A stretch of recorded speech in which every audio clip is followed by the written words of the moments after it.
Huwag mong isipin na dahil lang isusuot mo ang apelidong ilustre, ay magiging kauri ka na namin. You are just a glorified maid in an expensive white dress, Trina. Isang pirasong basahan na binihisan lang namin para hindi kami mapahiya sa harap ng maraming tao.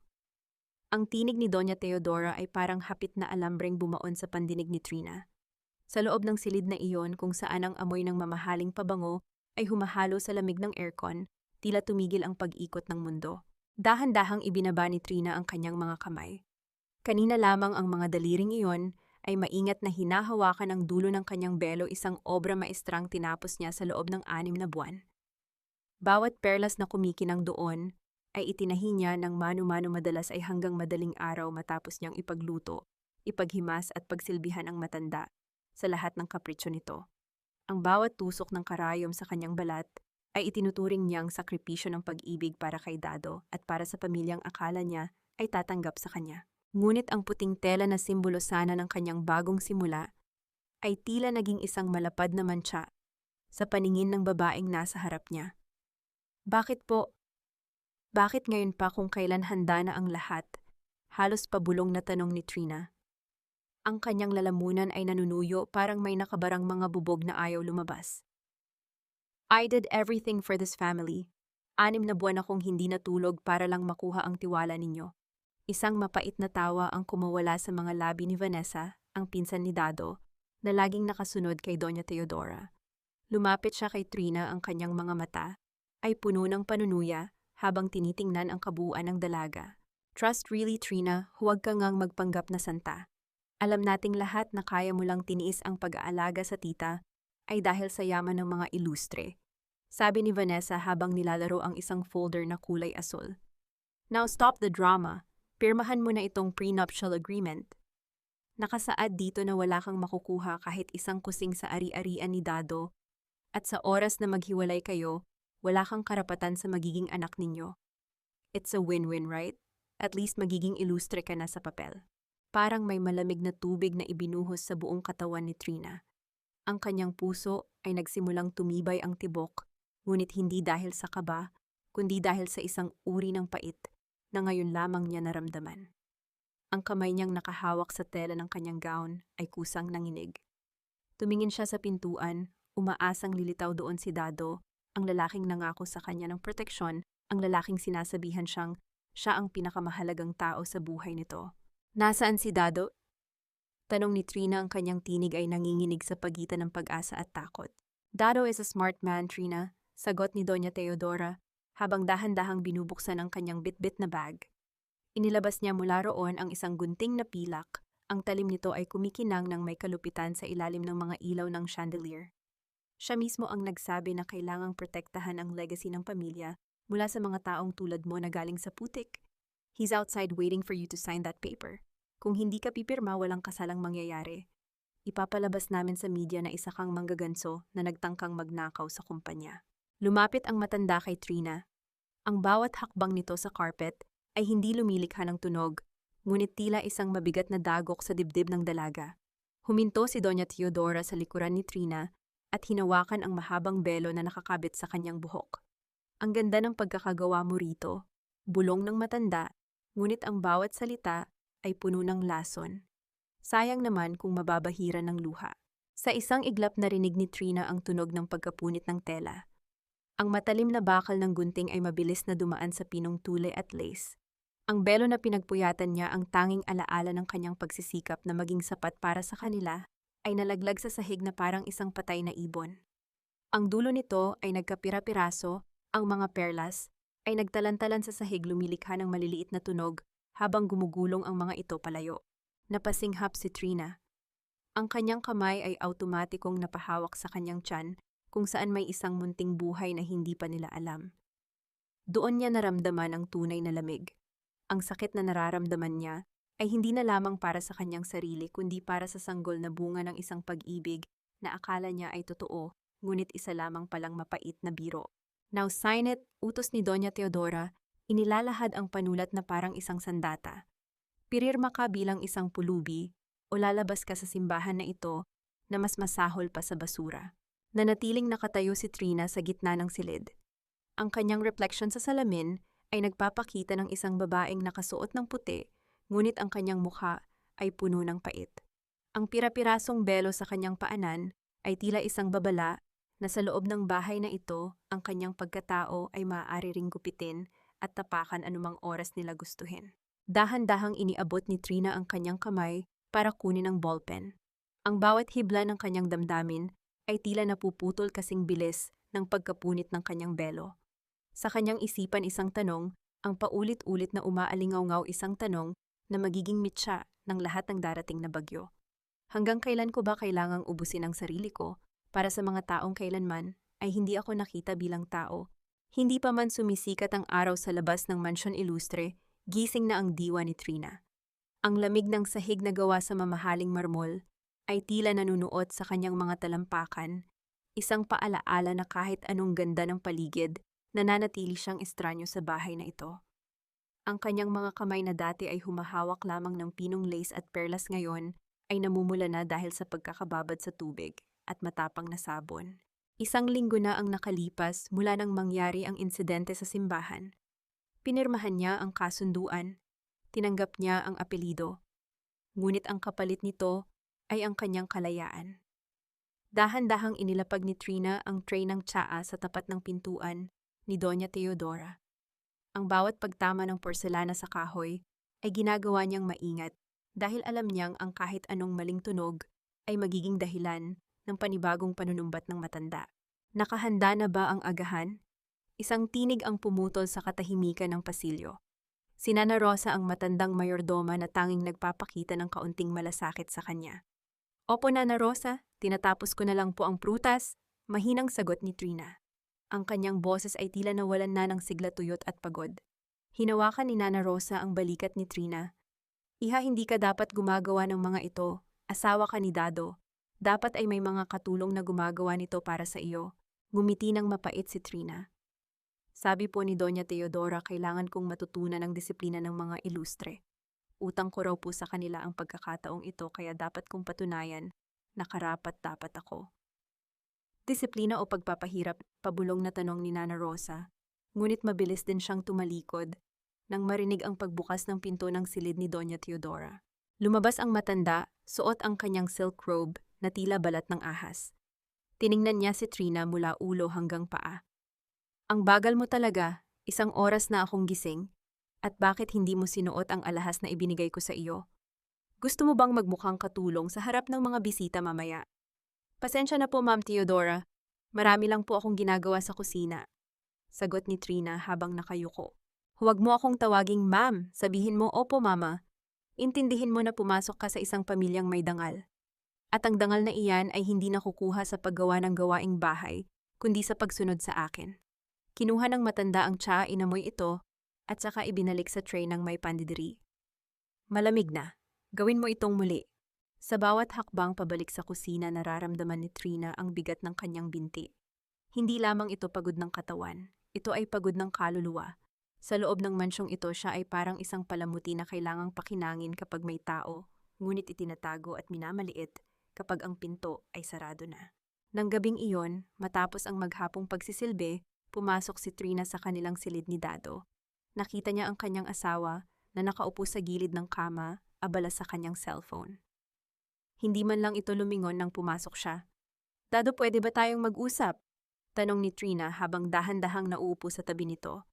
Ang kanyang likod ay kumakalam sa sakit. Not now, Trina. I'm busy with the office. Ang daming problema sa kumpanya ka. Sagot ni Dado nang hindi inaalis ang tingin sa screen. Pero Dado, parang hindi na ako asawa rito. Ang trato sa akin ng mama mo ay, Trina, please. Biglang lumingon si Dado, ang kanyang mga mata ay puno ng inis. Wala ka bang ibang alam kundi magreklamo? Mama is just trying to help you fit in.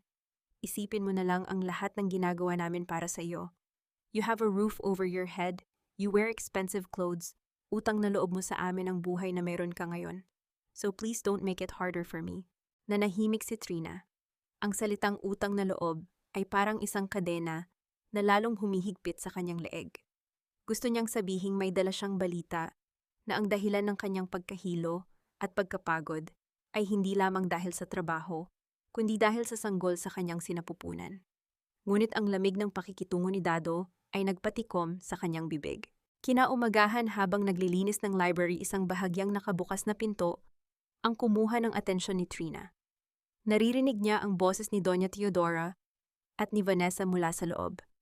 Kailangan nating mapirmahan ni Trina ang mga huling dokumento ng charity fund bago ang audit sa susunod na buwan, sabi ni Vanessa. Ang kanyang tinig ay puno ng kaba. Tita, malaki ang kulang sa kumpanya. Kapag nalaman ng mga board members na kinuha natin ang pera para sa utang ni Dado sa kasino, lagot tayo. Huwag kang mag-alala, sagot ni Doña Teodora, at narinig ni Trina ang mahinang tunog ng pag-ikot ng baso. Kaya nga natin siya kinuha. Di ba isang babaeng walang pamilya, walang pinag-aralan sa batas, at madaling utuin? Kapag pumutok ang issue, lahat ng pirma ay sa kanya. Siya ang magiging mukha ng korupsyon at tayo ay mananatiling malinis.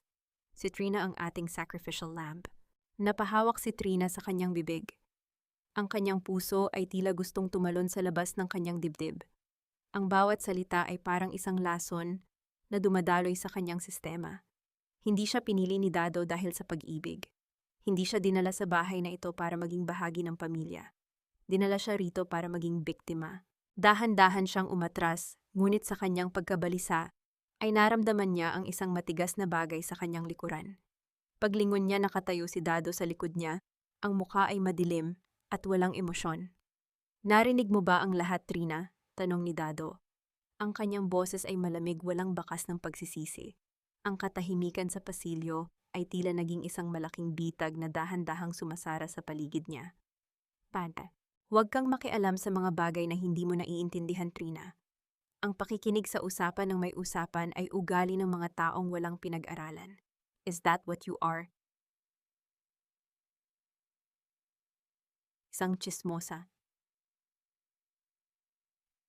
Ang boses ni Dado ay hindi sumisigaw, ngunit ang bawat salita ay parang isang malamig na hampas ng bakal sa mukha ni Trina.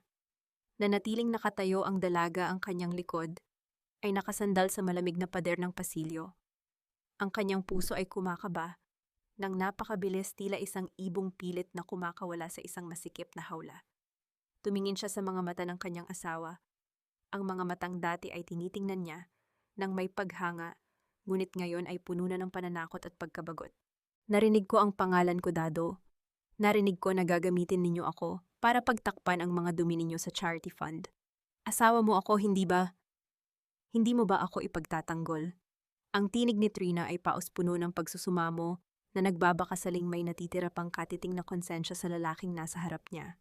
Isang mapait na ngiti ang sumilay sa labi ni Dado. Lumapit siya at hinawakan ang baba ni Trina, hindi nang may pagmamahal, kundi nang may mariing diin na nagdulot ng sakit sa dalaga. Pakinggan mo ako ng mabuti. Ang pagiging ilustre ay may presyo. Tinanggap mo ang yaman ng mansyong ito at ang protection namin. Ngayon ang hinihingi lang ni Mama ay ang kooperasyon mo. Just sign the documents when we tell you to. Huwag ka nang magtanong. Be a good wife, Trina. Be a quiet wife. Binitawan niya si Trina ng padaskol at tinalikuran ito na tila ba ang dalaga ay isang gamit na tapos na niyang inspeksyonin. Naiwan si Trina sa dilim ng pasilyo, ang kanyang hininga ay gumuho sa isang tahimik na hikbi. Ang bawat sulok ng mansyong iyon ay tila unti-unting lumiliit. Tila ang mga dingding ay nagsasara upang tuluyan siyang ibaon sa kanilang mga lihim. Kinabukasan, ang mansyon ay muling naging abala. May gaganaping malaking fundraising gala para sa Project Hope, ang pangunahing proyekto ng Illustre Charity Fund na naglalayong tulungan ang mga batang ulila. Bilang mukha ng pundasyon si Trina, ang inaasahang mag-aasikaso sa lahat mula sa pagpili ng bulaklak hanggang sa pag-aayos ng listahan ng mga donasyon. Sa gitna ng kanyang pagtatrabaho sa library, pumasok si Vanessa na may bitbit na mga folder. Ito ang mga listahan ng mga benepisyaryo na kailangan mong pirmahan para sa event mamaya. Siguraduhin mong bawat pahina ay may pirma mo ha. Kailangan nating ipakita sa mga auditors na hands-on ang aming angel of charity. Tiningnan ni Trina ang mga papel. Sa ibabaw mukhang maayos ang lahat. Ngunit habang binubuklat niya ang mga pahina, napansin niya ang isang kakaibang detalye. Ang mga pangalan ng mga supplier para sa mga kagamitan sa paaralan ay iisa lang ang address, isang maliit na bodega sa isang liblib na lugar sa probinsya na hindi man lang pamilyar sa kanya. Ang mga halaga ng bawat kagamitan ay triple ang presyo kumpara sa karaniwang bilihin. Ang kanyang kamay ay nanginig. Ito na ang katotohanang narinig niya kagabi. Ang mga batang ulila na dapat ay natutulungan ay ginagawa lang palang dahilan upang makakuha ng pera mula sa mga mayayamang donor, at ang perang iyon ay napupunta sa mga bulsa ni na Doña Teodora at Tado. Bakit parang ang mamahal naman ng mga gamit na ito, Vanessa?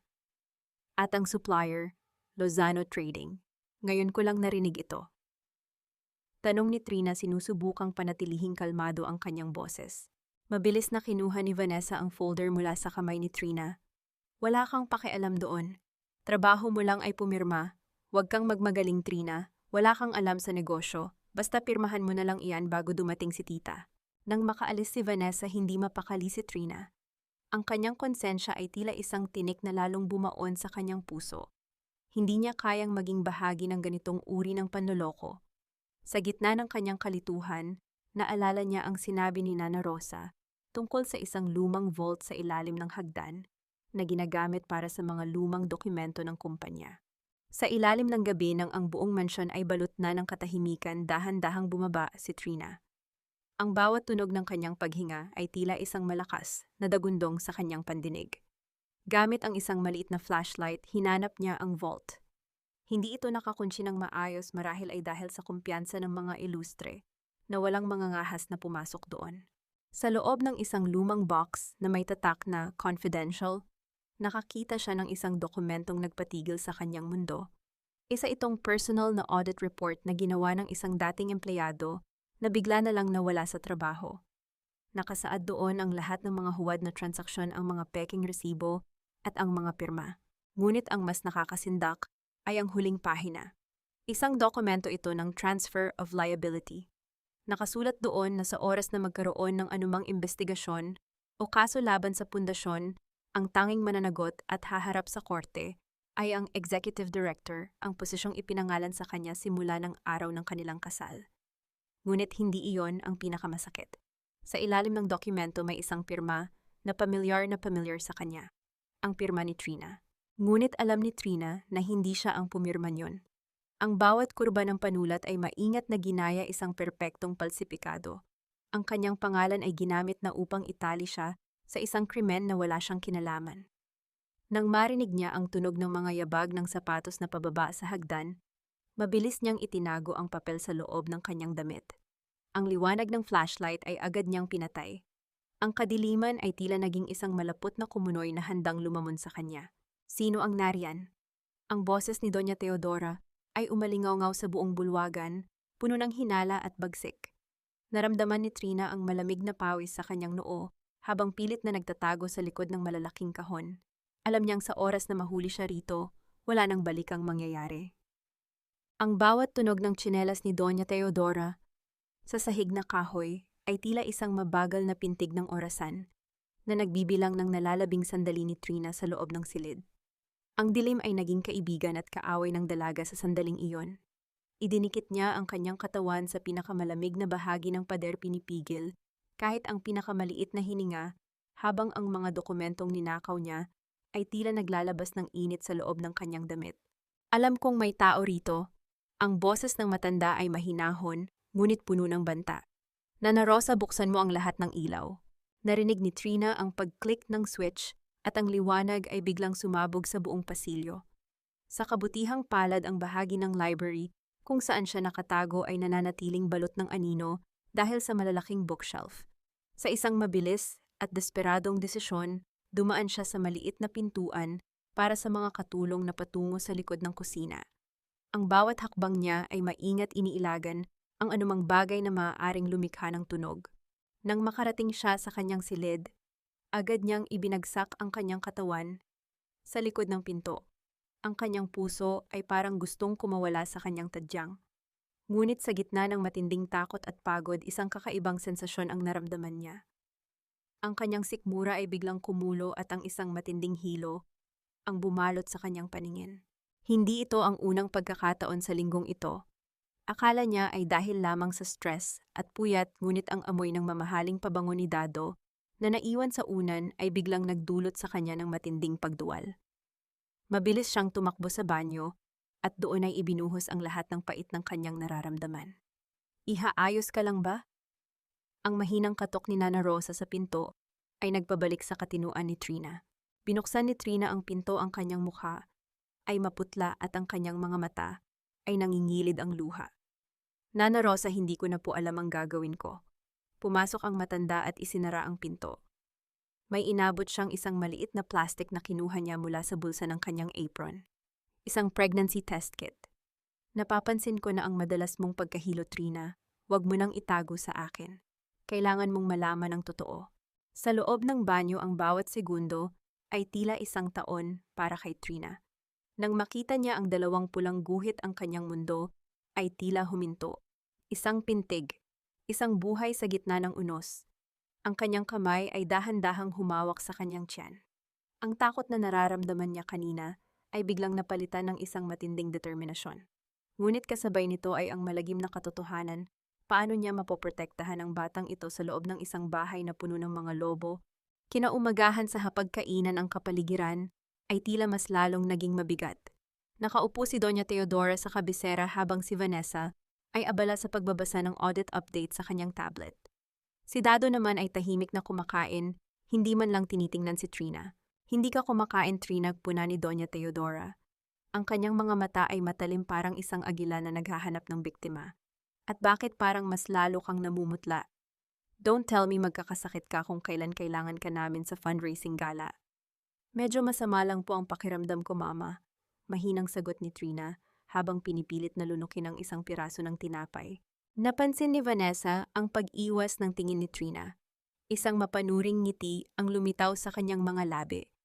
O baka naman may hindi ka sinasabi sa amin, Dado, napansin mo ba? Ang asawa mo tila may lihim na dinadala. Lumingon si Dado kay Trina, ang kanyang kilay ay nagkasalubong. Are you pregnant, Trina? Ang katahiya. Ang katahimikan sa hapagkainan ay naging nakabibingi. Gustong sumigaw ni Trina, gustong niyang sabihing oo at umasang yayakapin siya ng kanyang asawa at sasabihing protektahan silang dalawa. Ngunit naalala niya ang mga dokumento sa ilalim ng kanyang kama. Naalala niya ang pirma niyang kinopya nila. Hindi po matatag na pagsisinungaling ni Trina. Napagod lang po siguro ako sa pag-aayos ng mga papeles para sa charity fund. Tumingin si Doña Teodora kay Vanessa, isang mabilis na palitan ng tingin na puno ng kahulugan. Mabuti naman kung ganoon. Dahil sa ngayon, ang kailangan natin ay focus. Hindi natin kailangan ng anumang distraction, lalo na ang isang tagapagmana na maaaring magpahirap sa ating mga plano. Sa oras na matapos ang audit at maayos ang lahat, doon lang tayo pwedeng mag-isip tungkol sa pamilya. Lumapit ang matanda kay Trina, hinawakan ang kanyang balikat at hinaplos ito ng marhan. Ngunit ang pakiramdam ay tila isang malamig na ahas na gumagapang sa kanyang balat. Trina, pinadalhan kita ng appointment sa isang espesyalistang doktor bukas. Gusto kong masiguro na malakas ka. Ipapa-check up kita head to toe. Ayokong may itinatago ka sa amin, lalo na kung may kinalaman iyan sa katawan mo. Remember, your body belongs to the Illustre legacy now. Ang bawat salita ni Doña Teodora ay tila isang hatol ng kamatayan para kay Trina. Alam niya na ang doktor na tinutukoy ng matanda ay tiyak nakakampi ng mga Illustre.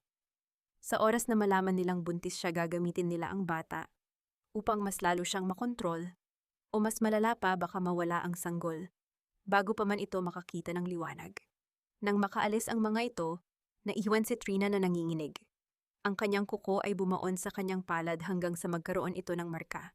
Hindi ninyo makukuha ang anak ko, bulong niya sa hangin. Hindi ninyo kami magagawang sacrificial lamb. Ang gabi ay muling bumalot sa mansyon, ngunit sa pagkakataong ito si Trina ay hindi na nagtatago dahil sa takot. Inilabas niya ang kanyang lumang cellphone, ang phone na itinago niya mula sa kanyang nakaraan. Sa screen may isang contact name na matagal na niyang hindi tinatawagan. Don Alejandro Herrera. Ang kanyang daliri ay nanginginig habang nakatapat sa button na call. Ngunit bago pa man niya ito mapindot, bumukas ang pinto ng kanyang silid. Si Dado ay nakatayo roon, ang kanyang mga mata ay puno ng galit at hawak niya ang isang bagay na nagpabagsak sa puso ni Trina. Ang positibong pregnancy test kit na itinapon niya sa basurahan. Akala mo ba hindi ko malalaman? Ang malamig na tinig ni Dado ay umalingaw-ngaw sa silid. Akala mo ba ay matutuwa ako? Akala mo ba ay yayakapin kita at sasabihing heto na ang pangarap nating pamilya? You're so naive, Trina. This is not a fairy tale, this is a crisis. Ang boses ni Dado ay parang isang matalim na bubog na dumiin sa lalamunan ni Trina. Inihagis ng lalaki ang pregnancy test kit sa ibabaw ng kama. Ang tunog ng plastik sa malambot na kutsyon ay tila isang malakas na dagundong sa pandinig ng dalaga. Hindi lumapit si Dado para hawakan ang kanyang kamay. Sa halip lumayo ito at nagsimulang maglakad-lakad sa loob ng silid. Ang kanyang mga kamay ay nakahawak sa kanyang ulo na tila ba ang balitang iyon ay isang sumpa. Nanatiling nakatayo si Trina sa gilid ng pader. Ang kanyang mga kamay ay dahan-dahang gumapang sa kanyang tiyan, isang reflex ng isang inang pilit na ibinibigay ang proteksyong hindi kayang ibigay ng ama ng bata.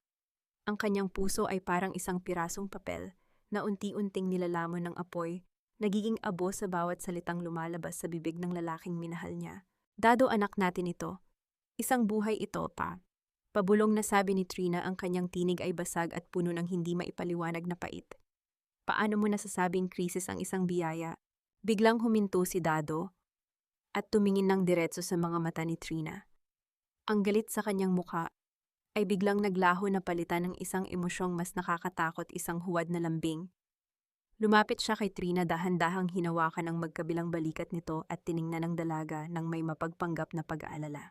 I'm sorry, Trina. I was just shocked. My God, I'm going to be a father. Sabi ni Dado. Ang kanyang boses ay naging malambot, ngunit ang kanyang mga mata ay nananatiling malamig. Nag-aalala lang ako dahil alam mo naman ang sitwasyon ni na Mama at Vanessa. They will use this baby against us, Trina. Gagamitin nila ang anak natin para lalo tayong kontrolin.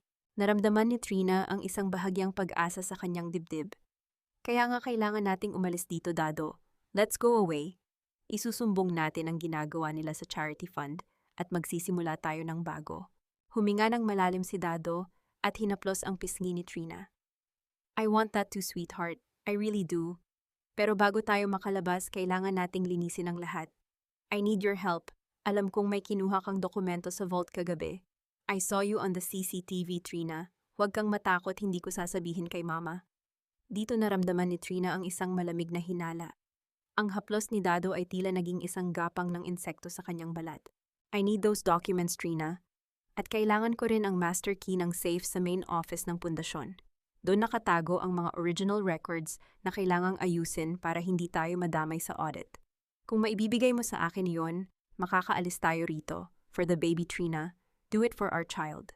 Tinitigan ni Trina ang kanyang asawa. Ang pag-ibig na nakikita niya sa mga mata nito ay parang isang maskara na dahan-dahang natutuklap.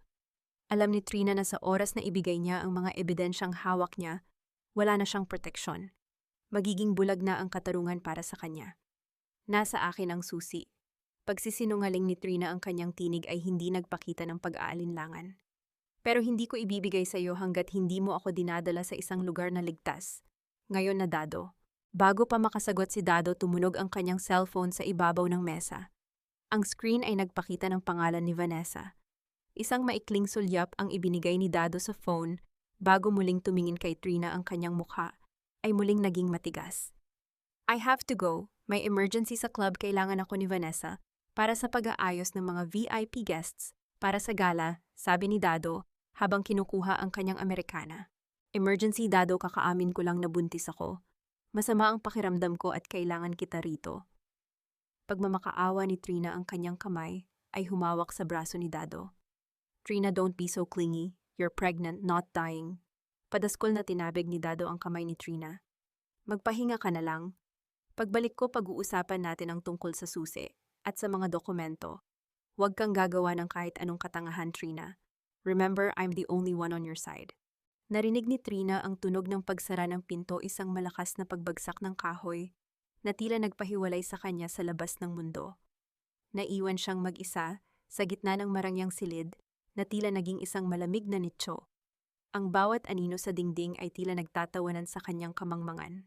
Lumapit si Trina sa bintana at nakita ang sasakyan ni Dado na mabilis na lumabas ng gate. Sa gilid ng kalsada nakita niya ang isa pang sasakyan, isang pamilyar na itim na sedan, na kanina pa nakaparada roon. Dahan-dahang inilabas ni Trina ang mga dokumentong itinago niya sa ilalim ng lining ng kanyang maleta. Ang bawat pahina ay katumbas ng kalayaan niya o ng kanyang kamatayan. Tumingin siya sa salamin sa babaeng nakasuot ng mamahaling sutla, ngunit may mga matang puno ng sugat. Ang pag-ibig na inaakala kong tahanan ay isa lamang palang mapanlinlang na kulungan, bulong niya sa sarili. Ang kanyang hininga ay gumagawa ng manipis na hamog sa salamin. Kinuha niya ang kanyang lumang phone. Sa pagkakataong ito, hindi na siya nag-atubili. Pinindot niya ang tawag. Pagkatapos ng 3 ring, isang malalim at makapangyarihang boses ang sumagot mula sa kabilang linya. "Hello, Papa?" Ang boses ni Trina ay tila isang maliit na bata na nawawala sa dilim. "Papa, sunduin mo na po ako. Ayoko na rito." "Patang, wala ka talagang utang na loob, Trina. Binigyan ka namin ng tirahan. Binigyan ka namin ng dangal, pero ang kapalit ay ang pagnanakaw mo sa pamilyang tumanggap sa iyo. You are a disgrace to the name Ilustre." Ang boses ni Doña Teodora ay umalingaw-ngaw sa malawak na salas, matalas at puno ng puot, tila isang latigo na humahampas sa katahimikan ng umaga. Ang lahat ng mga katulong ay nakayuko, takot na tumingin sa gitna ng silid kung saan nakatayo si Trina, namumutla at nanginginig ang mga kamay. Sa harap niya nakabukas ang isang mamahaling kahon na gawa sa pelus, ngunit wala roon ang dapat na laman nito, ang gintong luha, ang kwintas na diamante na itinuturing na pinakamahalagang pamanang hiyas ng mga Ilustre. Kakausap lang ni Trina sa kanyang ama kagabi. May katiting na pag-asa na sana siyang nararamdaman isang liwanag sa dulo ng madilim na tunnel. Ngunit ang liwanag na iyon ay tila biglang pinatay ng isang malakas na ihip ng hangin. "Wala po akong kinuha, Mama. Hindi ko man lang alam kung nasaan ang susi ng vault ninyo," mariing depensa ni Trina, kahit na ang kanyang boses ay tila ibon na may bali ang pakpak. "Huwag mo akong tawaging Mama. Ang isang magnanakaw ay walang karapatang tumawag sa akin yan." Singhal ng matanda. Humakbang siya palapit kay Trina, ang kanyang mukha ay pulang-pula sa galit na tila ba puputok ang mga ugat sa kanyang leeg. "Vanessa, tawagan mo ang mga pulis. At ikaw, Nana Rosa, dalhin mo ang lahat ng gamit ng babaeng ito rito sa salas. Hahalughugin natin ang bawat hibla ng kanyang pagkatao." "Tita, sigurado po ako na nasa kanya iyon. Napansin ko siyang umaaligid sa kwarto ninyo kaninang madaling araw." Dagdag ni Vanessa habang nakangiti ng palihim kay Trina. Ang kanyang mga mata ay nagniningning sa tuwa, tila ba nanonood siya ng isang paboritong palabas sa telebisyon. Nagsimulang kumilos ang mga katulong. Bawat hakbang ni Nana Rosa paakyat ng hagdan ay tila isang mabigat na dagok sa dibdib ni Trina. Alam ng dalaga na wala siyang kinuha, ngunit alam din niya ang kakayahan ni Doña Teodora na gumawa ng paraan upang sirain siya. Ilang sandali pa ibinuhos ni Vanessa ang laman ng maleta ni Trina sa gitna ng marmol na sahig. Nagtalantalan ang mga damit, mga gamit sa banyo at ang ilang mga lumang litrato. Ngunit sa huling bahagi ng paghahalughog, may isang maliit na balot ng tela ang nalaglag mula sa loob ng isang tila hindi nagagamit na bag. Dahan-dahang lumapit si Doña Teodora. Ang kanyang mga daliri na puno ng mga mamahaling singsing ay maingat na binuklat ang tela. Doon sa ilalim ng liwanag ng malaking chandelier ay kuminang ang gintong luha. Ang mga diamante ay tila mga matang nangungutya kay Trina. "Ito ba ang sinasabi mong wala kang kinuha?" Ang boses ni Doña Teodora ay naging mahinahon, ngunit mas nakakatakot ang lamig nito. "Naitago mo pa sa loob ng mga gamit ng sanggol. Gagamitin mo ba ang anak mo para sa iyong kasakiman, Trina? Gusto mo bang lumaki ang batang iyan na ang ama ay isang Ilustre, pero ang ina ay isang criminal? Hindi po akin iyan. Itinanim ninyo iyan sa gamit ko." Sigaw ni Trina, ang kanyang mga luha ay tuluyan ng bumuhos. Lumapit siya kay Dado, nakapapasok lang ng pintuan, umaasang ito ang magliligtas sa kanya. "Dado, maniwala ka sa akin. Alam mong hindi ko magagawa ito. Tell them, Dado. Tell them you know I'm innocent." Ngunit si Dado ay umiwas ng tingin. Ang kanyang mga kamay ay nakapasok sa bulsa ng kanyang pantalon. Ang kanyang mukha ay tila isang pader na walang pintuan. "Ang ebidensya ang nagsasalita, Trina. I told you don't do anything stupid. Pero mas pinili mong magnakaw kaysa magtiwala sa akin. How can I protect you now?" Ang yung bawat salita ni Dado ay parang isang pako na ibinabaon sa krus na pinapasa ni Trina. Doon niya naramdaman ang tunay na kahulugan ng pagkatalo. Ang taong pinagkatiwalaan niya ng kanyang buhay at ng buhay ng kanyang anak, ay ang siya ring maghahatid sa kanya sa bitayan. Narinig ang tunog ng pagpreno ng sasakyan sa labas ng mansyon. Ang mga asul at pulang ilaw ay nagsimulang sumalamin sa malalaking bintana, nagbibigay ng isang nakakatakot na kulay sa buong silid. Ang bawat pagkatok sa pinto ay tila isang hatol na hindi na mababago. Binuksan ni Vanessa ang pinto nang may malapad na ngiti. Pumasok ang tatlong lalaking nakauniporme, ang kanilang mga mukha ay seryoso at walang emosyon. Officer Heto, ang babaeng nagnakaw sa amin. Turo ni Doña Teodora kay Trina, ang kanyang daliri ay nanginginig sa galit. Gusto kong mabulok siya sa kulungan. Gusto kong malaman ng buong mundo kung anong klaseng ahas ang pinatuloy namin sa aming tahanan. Lumapit ang isang pulis kay Trina. Naramdaman ni Trina ang malamig na bakal ng posas na pilit na isinasara sa kanyang mga payat na braso. Ang sakit ng metal sa kanyang balat ay wala kumpara sa sakit na nadarama ng kanyang puso. Trina Herrera Ilustre, isinasama ka namin sa presinto para sa kasong qualified theft. Ang boses ng pulis ay tila nanggagaling sa malayo. Tumingin si Trina sa kanyang tiyan, pagkatapos ay tumingin siya ng diretso sa mga mata ni Doña Teodora. Sa gitna ng kanyang pagkapahiya, sa gitna ng kanyang pagbagsak, may isang maliit na apoy na nagsimulang mag-alab sa kanyang mga mata. Isang apoy na hindi nanggagaling sa galit kundi sa isang matinding pagnanais na mabuhay. Habang hinihila siya palabas, lumingon si Trina kay Dado. Tandaan mo ang araw na ito, Dado. Tandaan ninyong lahat ang mukha ko ngayon. Dahil sa oras na lumabas ako rito, wala na akong ititirang kahit anong bakas ng inyong pangalan sa buhay ko.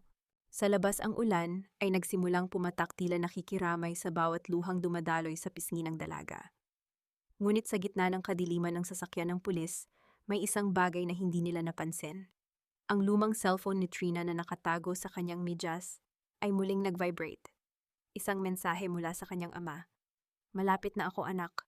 Huwag kang susuko. Mabuti pa sa kulungan ka, manganak, para hindi mabahiran ng dumi ng isang kriminal.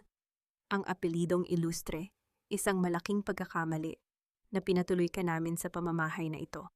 Ang boses ni Doña Teodora ay parang isang matalim na kidlat na bumasag sa katahimikan ng bulwagan. Hindi pa man nakakahakbang si Trina palabas, hinarap siya ng matanda.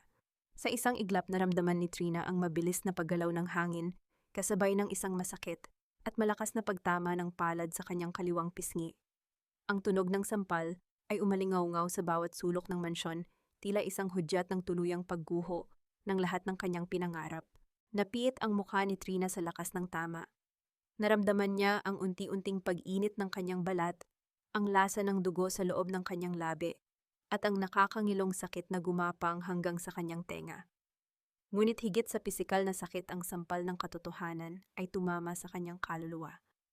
Sa sandaling iyon, ang huling hibla ng pag-asang nananatili sa kanyang puso ay tuluyan ng naputol. Dahan-dahan niyang ibinalik ang kanyang tingin kay Doña Teodora. Hindi siya umiyak. Ang kanyang mga mata na dati ay puno ng pagsusumamo ngayon ay tila 2 piraso ng matigas na yelo. Dado, ang tawag niya sa kanyang asawa, ang tinig ay malamig at walang kabuhay-buhay. Titingnan mo lang ba ito? Hahayaan mo lang ba silang saktan ako at ang anak mo? Si Dado ay nakatayo sa likuran ng kanyang ina, ang kanyang mga kamay ay nakakuyom, ngunit ang kanyang mga mata ay nakatingin sa sahig. You brought this on yourself, Trina. Sabi ko sa'yo, pirmahan mo ang mga papeles at sumunod ka na lang. Pero mas pinili mong magnakaw. I can't protect a criminal even if she's carrying my child. Isang mapait na tawa ang kumawala sa tuyot na lalamunan ni Trina. Ang sakit ay tila naging isang pampasigla sa kanyang nananakit na katawan. Criminal, ang lakas ng loob ninyong tawagin akong kriminal habang kayo ang nagnanakaw sa kinabukasan ng mga batang ulila. Kayo ang totoong magnanakaw, Dado. Magnanakaw ng buhay, magnanakaw ng dangal. Abat sumasagot ka pa. Akmang itataas muli ni Doña Teodora ang kanyang kamay, ngunit sa pagkakataong ito hindi kumurap si Trina. Sinalubong niya ang tingin ng matanda nang may ganap na kawalan ng takot. Sige, ituloy mo, si hamon ni Trina, ang kanyang boses ay mababa ngunit puno ng kapangyarihan. Saktan mo pa ako. Dahil bawat latay na ibinibigay mo, bawat sampal na tinatanggap ko, ay nagiging dahilan para hindi na ako muling lumingon sa inyo. You didn't just break a woman today, Doña Teodora. You woke up a monster you cannot control. Hinila na siya ng mga pulis palabas ng pinto. Ang bawat hakbang niya sa carpeted na hagdan ay tila isang paglilibing sa kanyang lumang pagkatao. Habang isinasakay siya sa loob ng sasakyan ng pulis, naramdaman niya ang ulan na pumatak sa kanyang pisngi, isang malamig na pagbibinyag sa kanyang bagong simula. Sa loob ng madilim na presinto, habang nakaupo sa isang matigas na bangko na gawa sa kahoy, tiningnan ni Trina ang kanyang mga kamay na nakaposas. Ang bakal ay malamig, ngunit ang puot sa kanyang dibdib ay naglalabas ng init na sapat na upang malunod ang kanyang takot. Ang bawat anino sa pader ng kulungan ay tila nagpapaalala sa kanya ng kanyang kamangmangan ng kanyang utang na loob na naging dahilan ng kanyang pagdurusa. Officer, maaari bang humingi ng tubig? Tanong ni Trina sa pulis na nagbabantay. Mamaya na kapag tapos na ang investigasyon, sagot ng pulis nang hindi man lang siya tinitingnan. Napahilig si Trina sa malamig na pader. Ang kanyang tiyan ay bahagyang kumirot, tila ang sanggol sa loob ay nakikiramay sa kanyang nararamdaman. Dahan-dahan niyang ipinikit ang kanyang mga mata. Sa gitna ng kadiliman ng selda, ang tanging naririnig niya ay ang ritmo ng kanyang sariling puso, isang matatag na tunog na tila isang martsa ng digmaan. Hindi ito ang huli, bulong niya sa kanyang sarili, ang kanyang hininga ay gumagawa ng manipis na hamog sa malamig na rehas. Magbabayad kayo. Sa bawat luhang pinatulo ko, sa bawat sampal na ibinigay ninyo, maniningil ako ng may interes. Biglang bumukas ang malaking bakal na pinto ng presinto. Ang tunog ng pag-ikot ng susi ay umalingaw-ngaw sa tahimik na silid. Isang lalaking naka-Amerikana ang pumasok, hawak ang isang mamahaling briefcase. Hindi ito ang kanyang ama, kundi ang pinakamataas na abogado ng mga Herrera, si Attorney Manuel. Mrs. Ilustre, or should I say Miss Herrera, ang boses ng abogado ay puno ng respeto at seryoso. Your father has arrived. We are here to take you home. Tumingin si Trina sa abogado at sa unang pagkakataon sa loob ng mahabang panahon, isang ngiti na puno ng kalupitan at tagumpay ang sumilay sa kanyang mga labi. Ang sampal na tinanggap niya kanina ay hindi na masakit dahil alam niya ang susunod na sampal ay magmumula na sa kanya at ito ang tuluyang sisira sa pamilyang Ilustre. Huwag ka nang lumingon sa likod, Miss Trina. Ang mga rehas na iyan ay bahagi na lamang ng isang masamang panaginip na hinding-hindi na mauulit. Ang boses ni Attorney Manuel ay kalmado, ngunit puno ng awtoridad, isang uri ng katiyakan na matagal nang hindi naririnig ni Trina. Habang naglalakad siya, palabas ng presinto, ang malamig na simoy ng gabi ay humahalik sa kanyang namamagang pisngi. Ang bawat hakbang niya sa basang semento ay tila isang pagtapak sa mga alaala ng pang-aapi sa kanya sa loob ng Mansion Ilustre. Sa labas nakaparada ang isang itim na Mercedes-Benz. Ang kintab nito ay sumasalamin sa mga ilaw ng kalsada, isang simbolo ng kapangyarihan na matagal niyang itinalikuran para sa isang huwad na pag-ibig. Binuksan ng driver ang pinto para sa kanya. Pumasok si Trina at naramdaman ang lambot ng leather na upuan, isang matinding kaibahan, sa matigas at malamig na bangko ng selda na kinalalagyan niya kanina. Sa loob naghihintay ang isang lalaking may mapuputing buhok, ngunit may mga matang tila nagniningas sa talas at galit. Papa. Ang tanging salitang lumabas sa bibig ni Trina bago siya tuluyang bumagsak sa balikat ng kanyang ama. Hindi nagsalita si Don Alejandro Herrera. Sa halip niyakap niya ng mahigpit ang kanyang nag-iisang anak, ang kanyang mga kamay ay nanginginig sa pinaghalong pait at pagsisisi. Hinaplos niya ang buhok ni Trina, tila binibilang ang bawat sugat at sakit na dinanas nito sa kamay ng mga taong akala niya ay mag-aalaga sa kanyang prinsesa. Hush, my little girl, nandito na si Papa. Hinding-hindi ka na nila mahahawakan muli. Bulong ng matanda, ang kanyang boses ay malalim at puno ng banta na sapat na upang payanigin ang buong lungsod. Matapos ang ilang sandali ng katahimikan, iniangat ni Trina ang kanyang ulo. Ang kanyang mga mata ay hindi na puno ng luha. Ang mga ito ay tila dalawang kristal na napatibay ng apoy ng pagsubok. Hindi sapat na narito na ako, Papa. Gusto kong makita silang bumagsak. Gusto kong maramdaman nila ang bawat sentimo ng sakit na ibinigay nila sa akin at sa anak ko. Isang tipid na ngiti ang sumilay sa labi ni Don Alejandro. Inabot niya ang isang tablet kay Trina. Nagsimula na tayo, anak.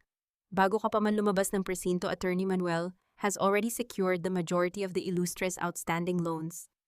Ang bahay na tinutuluyan nila, ang lupang kinatatayuan nito, at maging ang kumpanyang ipinagmamalaki ni Theodora Sa atin na ang lahat ng iyon, Trina. Hinihintay ko na lang ang utos mo kung kailan natin hihilahin ang mitsa. Tiningnan ni Trina ang mga dokumento sa screen.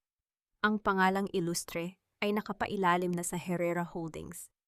Ang irony ng sitwasyon ay hindi nakaligtas sa kanya ang pamilyang humamak sa kanya dahil sa kahirapan, ay kasalukuyan na palang humihinga sa ilalim ng kanyang mga palad nang hindi nila nalalaman. Dinala si Trina sa isang pribadong penthouse sa Makati, malayo sa ingay at dumi ng nakaraan. Doon dahan-dahan niyang hinubad ang kanyang maruming damit, ang damit na naging saksi sa kanyang pagkakakulong. Habang nakatayo siya sa harap ng malaking salamin, tiningnan niya ang kanyang reflection. Ang pasa sa kanyang pisngi ay nagsisimula ng magkulay lila, isang dekorasyon ng kanyang katapangan. "This is the last time you'll see me weak, Trina," sabi niya sa kanyang sarili. Ang kanyang kamay ay dahan-dahang humaplos sa kanyang tiyan. Ang munting pintig sa loob ay tila nagbibigay sa kanya ng lakas na hindi niya inakalang taglay niya. "From now on, we are the storm." Kinaumagahan, habang ang buong mundo ay abala sa balita ng pagkakaaresto sa asawa ng isang ilustre, si Trina ay nakaupo sa isang mahabang mesa, napapalibutan ng mga eksperto sa batas at pananalapi.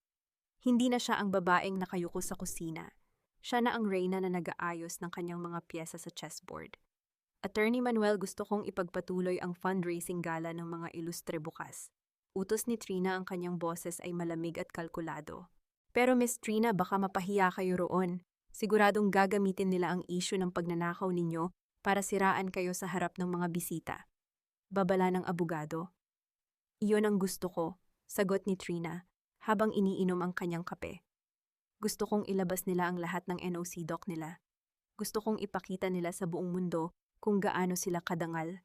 Dahil sa sandaling nasa rurok sila ng kanilang kayabangan, doon ko sila ihuhulog sa bangin." Samantala sa Mansyon Ilustre, abala si Vanessa sa pagpili ng kanyang isusuot para sa gala. "Tita, sigurado po ba kayo na hindi makakalabas si Trina? Baka makahanap siya ng paraan."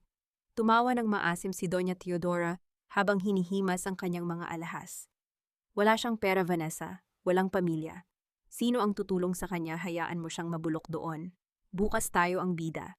Ang gintong luha ay nasa atin na at ang kumpanya ay magiging malinis na sa audit." Ngunit hindi nila alam, sa labas ng kanilang malaking gate, isang itim na sasakyan ang dahan-dahang dumaan.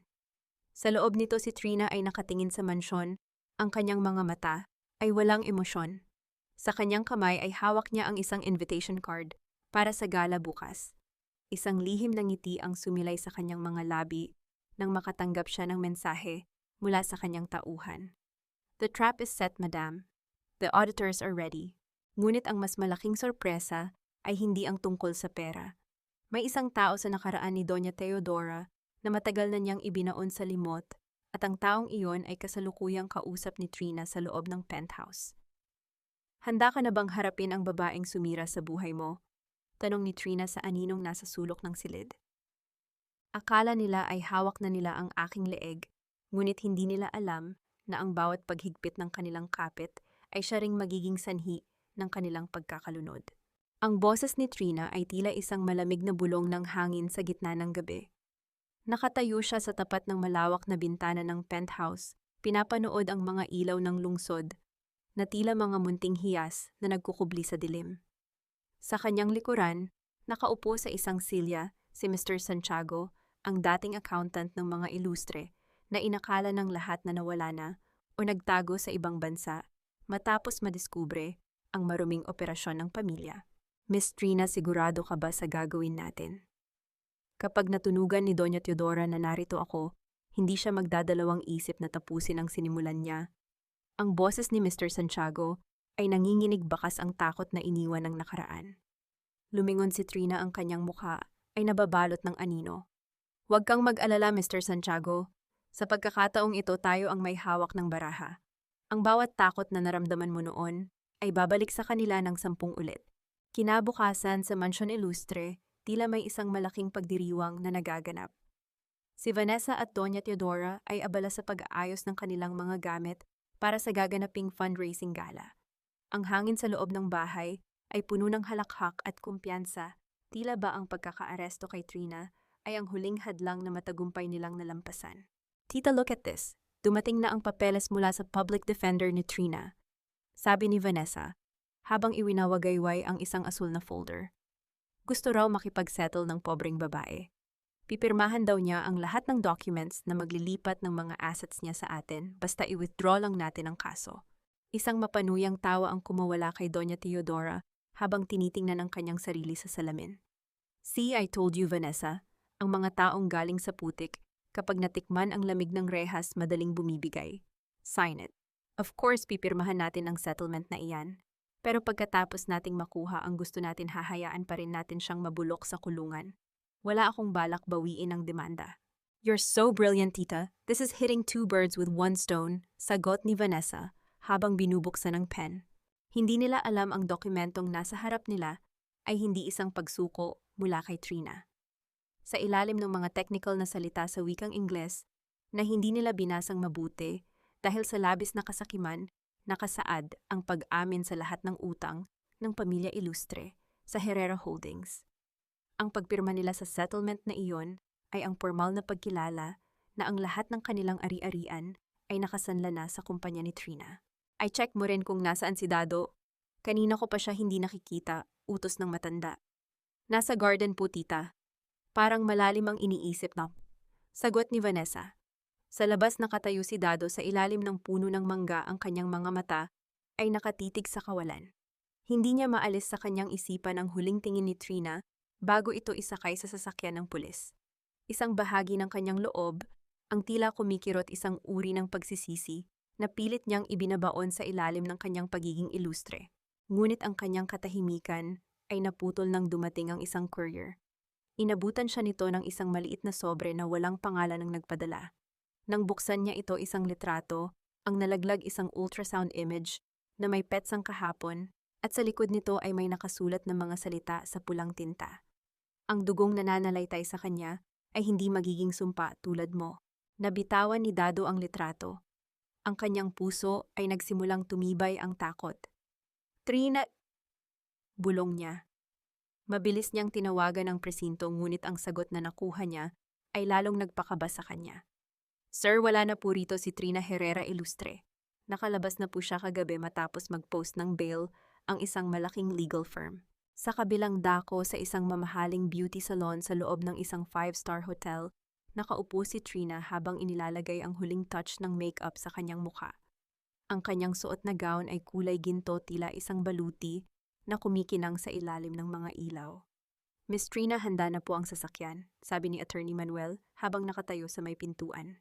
Tumayo si Trina, ang bawat galaw niya ay puno ng grasya at bagsik. Tiningnan niya ang kanyang sarili sa salamin. Ang pasa sa kanyang pisngi ay tila naging isang badge of honor na ngayon ay matagumpay na naitago ng dekalidad na foundation, ngunit ang sakit nito ay nananatiling sariwa sa kanyang alaala bilang panggatong sa kanyang plano. Let the show begin.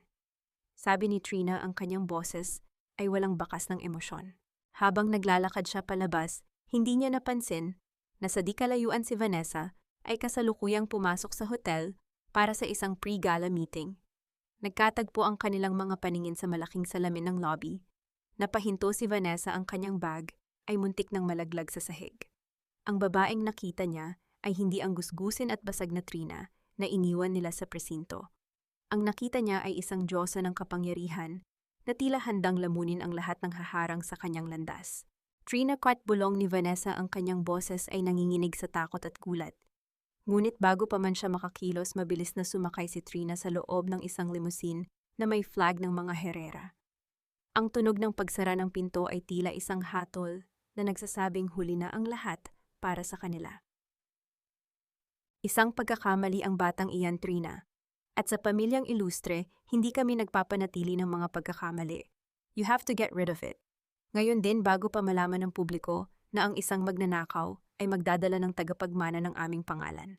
Ang boses ni Doña Teodora ay mas malamig pa sa hanging nanggagaling sa aircon ng mamahaling hotel suite kung saan niya hinarang si Trina.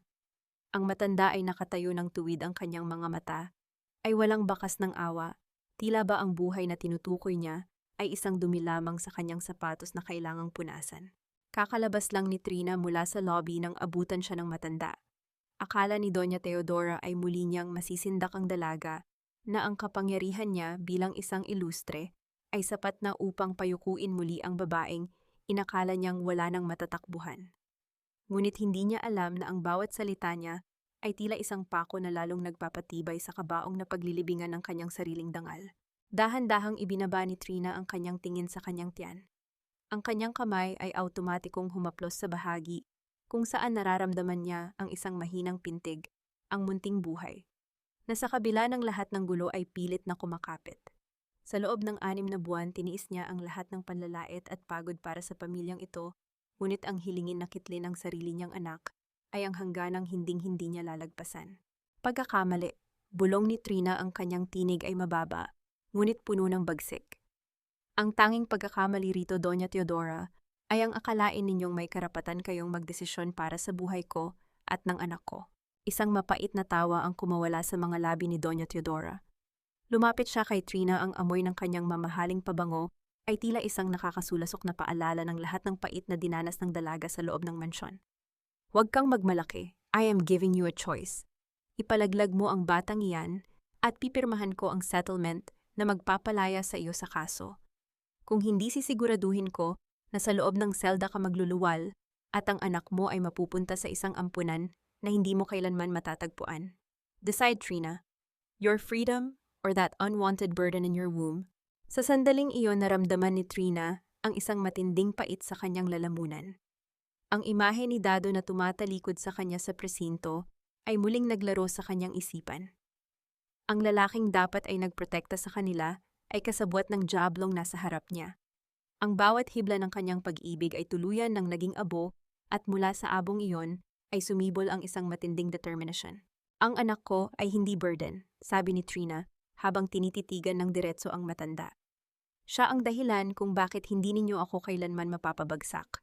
At tungkol sa settlement, huwag kayong mag-alala, Doña Teodora. Kayo ang mas mangangailangan niyan sa mga susunod na araw. Mabilis na tinalikuran ni Trina ang matanda. Ang tunog ng kanyang mga takong sa makinis na sahig ng hotel ay tila isang marcha ng digmaan. Nang makapasok siya sa loob ng naghihintay na elevator, doon lamang siya nakahinga ng malalim. Ang kanyang mga kamay ay nanginginig, ngunit ang kanyang mga mata ay nananatiling matatag. Pagdating niya sa kanyang penthouse, nakita niya ang kanyang ama na nakatayo sa bangkon, nakatingin sa malawak na lungsod. Lumapit si Trina at niyakap si Don Alejandro mula sa likuran. Papa, gusto nilang mawala ang apo ninyo. Sumbong ni Trina, ang kanyang boses ay puno ng pait. Naramdaman niya ang biglang paninigas ng katawan ng kanyang ama. Ang aura ng kapangyarihan ni Don Alejandro ay tila mas lalong bumigat. Anong sinabi mo, anak? Patas. Gusto ni Teodora na ipalaglag ko ang bata para lang sa settlement, ipatuloy ni Trina. Hinarap siya ni Don Alejandro, ang kanyang mga mata ay puno ng galit na tila ba handang sunugin ang buong mundo. Then we will not wait for the gala, Trina. Gagawin nating impyerno ang bawat segundong natitira sa kanila. I want the illustre name erased from the city by tomorrow. Ngunit umiling si Trina. Isang malamig at kalkuladong ngiti ang sumilay sa kanyang mga labi. No, Papa. Hayaan nating maramdaman nila ang rurok ng tagumpay mamaya sa gala. Gusto ko sa harap ng lahat ng tao na kinatatakutan nilang mahusgahan, doon ko sila huhubaran ng maskara. Gusto ko ang huling bagay na makikita ni Teodora bago siya bumagsak ay ang batang tinawag niyang pagkakamali na dala ang pangalan ng mga Herrera. Nang hating gabing iyon, hindi makatulog si Trina. Nakatayo siya sa bangkon, hawak ang isang baso ng gatas. Ang katahimikan ng gabi ay tila naging isang saksi sa kanyang huling desisyon. Hindi na siya babalik sa pagiging anghel ng charity. Hindi na siya ang biktima. Mula sa gabing ito, ang bawat luha ko ay magiging lason para sa inyo, bulong niya sa hangin. Dahan-dahan niyang inilabas ang isang maliit na recorder mula sa kanyang bulsa. Doon ay nakarecord ang bawat salita ni Doña Teodora kanina, ang pagpilit sa kanya na ipalaglag ang bata. Ito ang huling piraso ng puzzle na magpapasabog sa pamilya Ilustre. Ngunit may isang bagay na gumugulo sa isipan ni Trina.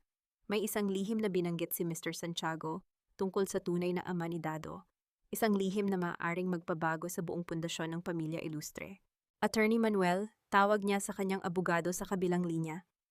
I verify mo ang DNA records ng pamilya Ilustre sa hospital ng mga Herrera. I have a feeling Doña Teodora is hiding a bigger lie than financial fraud. Ang bawat tusok ng karayom sa maputing lace ng kanyang belo ay tila isang tahimik na panunumpa ng paghihigante. Hindi na puting sinulid ang gamit ni Trina. Sa pagkakataong ito, pinili niya ang kulay ng dugo, isang matingkad na pula na tila humihiwa sa kabanalan ng telang iyon. Ang bawat tahi ay maingat, bawat kurbada ay puno ng pait habang muli niyang binubuo ang piraso ng kanyang pagkatao na nilapastangan ni Doña Teodora at Vanessa. Nakatitig siya sa kanyang mga kamay. Ang mga daliring dati ay nanginginig sa takot ngayon ay matatag at tila may sariling isip. Ang katahimikan ng penthouse ay binabasag lamang ng banayad na paghila ng sinulid sa tela, isang ritmo na tila nagpapakalma sa namumuong bagyo sa kanyang dibdib. Miss Trina, handa na po ang lahat para sa gabi ng paghuhukom. Ang boses ni Attorney Manuel ay nanggaling sa pintuan, formal at puno ng katiyakan. Ang mga dokumento, ang mga witness at ang mga imbitadong media, lahat ay nasa posisyon na. Dahan-dahang itinigil ni Trina ang kanyang ginagawa. Inilapag niya ang belo sa ibabaw ng mesa at hinarap ang abogado. At ang DNA report, Attorney Manuel, nakuha na ba ang resulta? Inabot ng abogado ang isang selyadong sobre. Ang puting papel ay tila naglalabas ng kakaibang bigat habang hinahawakan ito ni Trina. Ito na po ang katotohanang matagal nang ibinaon ni Doña Teodora sa ilalim ng kanyang mga kasinungalingan. Siguradong mayayanig ang buong pamilya Ilustre kapag nabuksan ito bukas. Binuksan ni Trina ang sobre. Habang binabasa niya ang mga nakasulat doon, isang malamig na ngiti ang sumilay sa kanyang mga labi. Hindi siya makapaniwala na ang pamilyang labis na nagmamalaki sa kanilang dugong bughaw ay nakatayo pala sa isang pundasyong gawa sa buhangin at panlilinlang. Nakakatawa, diba't Paul? Bulong ni Trina, ang kanyang mga mata ay nangingintab sa ilalim ng mga ilaw. Ang taong pinakamapangapi dahil sa kanilang legacy ay siya palang may pinakamalaking mantsa sa kanyang pagkatao. Theodora thought she could play God, but she forgot that even gods fall. Samantala sa Mansyon Ilustre, ang hangin ay puno ng kaguluhan at pagmamayabang. Nakasuot na si Vanessa ng kanyang mamahaling gown, tinitingnan ang sarili sa malaking salamin habang umiinom ng wine. Tita, sigurado po ba kayo na itong gintong luha ang isusuot ko? Tanong ni Vanessa habang kinakabit ang diamanteng kwintas na ninakaw nila mula sa mga gamit ni Trina. Baka may makakilala rito. Huwag kang hangal, Vanessa. Ata. Sagot ni Doña Teodora habang inaayos ang kanyang buhok. Ang kwintas na iyan ay simbolo ng ating tagumpay. Bukas ipakikita natin sa lahat na tayo pa rin ang namamayani. Si Trina ay nasa kulungan at ang lahat ng kanyang pag-aari ay atin na. Bukas ang simula ng bagong kabanata ng mga Ilustre. Pumasok si Dado sa silid, ang kanyang mukha ay maputla at ang kanyang mga mata ay may malalalim na itim na bilog sa ilalim. Hindi siya nakatulog ng maayos mula nang matanggap niya ang ultrasound image. Bawat sulok ng mansyon ay tila nagpapaalala sa kanya ng mga hikbi ni Trina na binaliwala niya. Mama, are we really doing this? Tanong ni Dado, ang kanyang tinig ay nanginginig. What if Trina finds a way out? Stop being a coward, Dado, singhal ng matanda. Ang babaeng iyon ay wala ng laban. Natapos na ang laro niya nang pirmahan niya ang settlement kagabi. Ngayon umayos ka. Kailangan nating ipakita sa mga bisita na tayo ay isang pamilyang buo at matatag. Ngunit sa loob-loob ni Dado, may isang hindi maipaliwanag na takot na tila lumalamon sa kanyang sistema. Ang bawat paggalaw ng kamay ng malaking orasan sa kanilang sala ay tila isang paalala na papalapit na ang takdang oras. Ang katahimikan ng gabi ay tila may ibinubulong na panganib, isang babala na ang langit ay handa ng bumagsak. Balik sa penthouse, tumayo si Trina sa harap ng kanyang bintana. Isang kamay niya ang dahan-dahang humahaplos sa kanyang tiyan. Huwag kang matakot, anak, bulong niya sa dilim. Bukas hinding-hindi na nila tayo matatawag na pagkakamali. Bukas malalaman nila kung sino ang totoong reyna. Inilabas niya ang kanyang war paint, ang pulang lipstick na gagamitin niya para sa bukas. Sa tabi nito ay ang invitation card para sa gala. Kinuha niya ang isang lighter at dahan-dahang sinilaban ang dulo ng card. Pinanood niya ang apoy na lumalamon sa pangalang Ilustre hanggang sa maging abo na lamang ito sa kanyang paanan. May isang huling tawag na kailangang gawin si Trina. Isang tawag sa taong hindi inaasahan ni Doña Teodora na makikita niya sa gitna ng selebrasyon. Handa ka na ba? Tanong ni Trina sa kabilang linya. Handa na ako, Miss Trina. Panahon na para bayaran nila ang lahat ng kinuha nila sa amin. Sagot ng isang matandang boses. Isang boses na nanggagaling sa isang nakaraang matagal nang ipinagpalagay na patay. Pasag. Sa gabing ito ipinagdiriwang natin ang dangal ng pamilyang ilustre. Isang legacy na itinayo sa katapatan at paglilingkod sa kapwa. Ang ating pundasyon ay hindi lamang tungkol sa pera kundi tungkol sa pag-asa. Ang boses ni Doña Teodora ay umalingaw-ngaw sa loob ng marangyang ballroom ng Manila Hotel, punong-puno ng peking tamis na tila asukal na nakakalason. Nakatayo siya sa gitna ng entablado suot, ang isang mamahaling gown na kulay pilak habang sa tabi niya ay nakatayo si Dado at Vanessa, na kapwa nagniningning sa ilalim ng malalaking chandelier. Ang bawat palakpakan ng mga panauhin mula sa matataas na lipunan ay tila isang kumpirmasyon sa kanilang huwad na kapangyarihan. Ngunit sa gitna ng selebrasyon ang mga ilaw sa buong ballroom ay biglang kumitit-kitit. Ang masayang musika ng mga violin ay napalitan ng isang nakakabinging katahimikan. Ang malaking LED screen sa likuran ni Doña Teodora na dapat ay nagpapakita ng mga larawan ng mga batang natulungan ng pundasyon ay biglang nagkaroon ng ingay ng static. Ano ang nangyayari, Vanessa? Ayusin mo ang technical team. Pabulong na utos ni Doña Teodora. Ang kanyang ngiti ay nagsisimula ng manginig.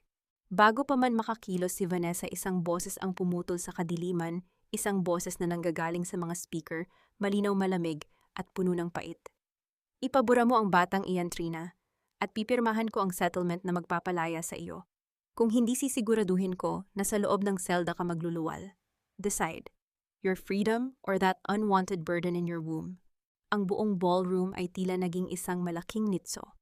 Ang mga panauhin ay nagkatinginan, ang ilan ay napahawak sa kanilang mga bibig sa matinding gulat. Ang recording ay paulit-ulit na umalingaw-ngaw, hinuhubaran ang marangal na imahe ni Doña Teodora sa harap ng lahat ng taong nais niyang hangaan siya.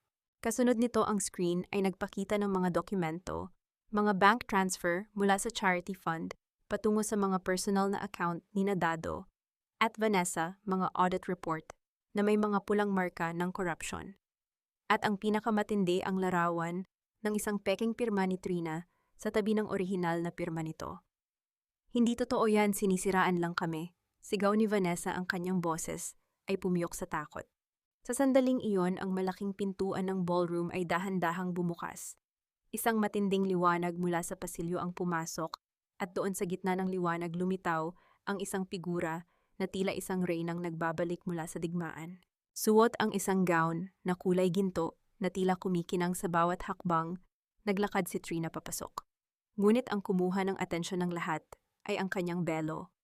Ang maputing lace na pinunit ni Teodora ay muli niyang binuo, ngunit sa pagkakataong ito, ang bawat tahi ay gumagamit ng matingkad na pulang sinulid, tila mga sariwang sugat na naging dekorasyon ng kanyang tagumpay.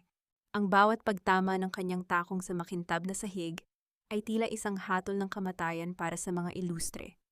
Huminto si Trina sa paanan ng entablado, tiningnan ng diretso si Doña Teodora na ngayon ay nanginginig na sa takot at kahihiyan. Ang dangal ay hindi isinusuot na parang alahas, Doña Teodora. Ang boses ni Trina ay bumasag sa katahimikan, matatag at puno ng awtoridad.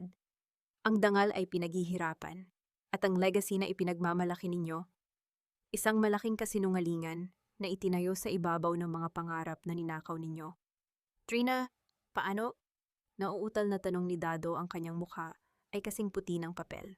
Hindi na ako si Trina na biktima ninyo, Dado. Sabi ni Trina habang iniaabot ang isang selyadong dokumento sa mga mamamahayag na naroon. Ako si Trina Herrera, ang nag-iisang tagapagmana ng Herrera Holdings, ang kumpanyang nagmamay-ari na ngayon ng bawat sentimo ng inyong ari-arian, kabilang ang mansyang tinitirhan ninyo. Isang malakas na bulungan ang sumabog sa buong ballroom. Ang mga flash ng camera ay nagsimulang kumislap nang sunod-sunod kinukuha ang bawat sandali ng pagbagsak ng mga ilustre. Ngunit hindi pa doon nagtatapos. Itinaas ni Trina ang isang puting sobre, ang DNA report na nakuha niya kagabi. Tumingin siya kay Doña Teodora nang may isang ngiti na puno ng kalupitan. At bago ninyo sabihing wala akong karapatan sa pamilyang ito, baka gusto ninyong malaman ng lahat ang sikretong itinago ninyo sa loob ng 30 taon. Sabi ni Trina, dahan-dahang binubuksan ang sobre. Tungkol sa kung sino ba talaga ang ama ni Dado at kung bakit hindi siya kailanman naging isang tunay na ilustre.